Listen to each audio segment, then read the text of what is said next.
Welcome to the Crypto Angel channel. Let's look at Bitcoin and let's talk about what's going on after we got that pump yesterday up to over 122,000, almost all-time highs. And now a pullback back down to $118,000. I mean, if you caught the high and low of that without using leverage, you did very well.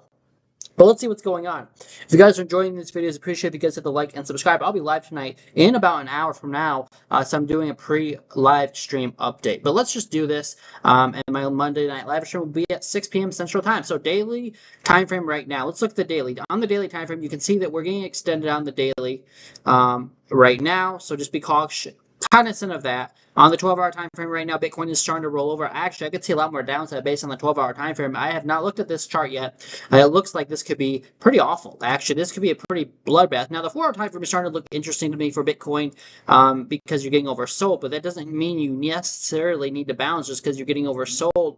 So I would be kind of careful with what Bitcoin's doing right now. It does look kind of like this could be a rising wedge, and you could break down, which is what you're starting to do now. Now the forward time frame, like I said, is getting oversold.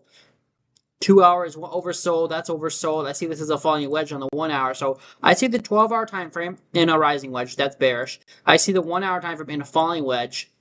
The question out of this is if the 1 hour time frame can break back to the upside, which happens 68% of the time, that take you to new all-time highs. If that does happen, then that means that this 12-hour time frame on this rising wedge would be breaking up parabolically to the upside, and then you'd go well past all-time highs, and that's how we could get our next leg higher in the markets. I do think in the next 2 weeks we at least get to 125,000. That's where Bookmap does have a lot of liquidity, and maybe this 1 hour falling wedge can save the day, despite the 12-hour time frame getting pretty extended and now curving down on the star side. So this is what I'd be watching for. This to me, if Bitcoin can hold $117,000, I'd be looking for a long. If you lose that level, then the next support is 115.8. But if you hold 117, I could see this playing out with a measure move of about 124, maybe even an extended move of 125 with a parabolic move. So we'll see what happens. That's my bullish scenario. The bearish scenario is that we continue rolling over here and we just continue this dump to the downside, which, you know,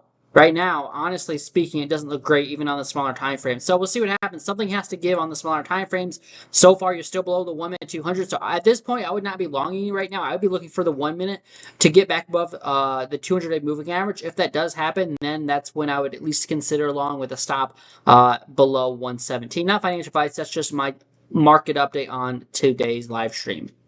I'm sorry, actually, my stop loss will be below this wick here. So if Bitcoin gets back above the 1 minute 200, my stop loss will be below 118, not 117. That's my update. I'll see you guys in the live stream here momentarily. Hopefully, you guys are having a great day, and I'll be live on YouTube and TikTok. And that's all I got. I'll see you guys in the next one. Cheers, and have a great night. The trend is your friend till the end. Right now, the trend is your friend to the upside on the 4 hour time frame above the 200. So I could see a move back to the upside here on Bitcoin if we can hold 118. That's my update.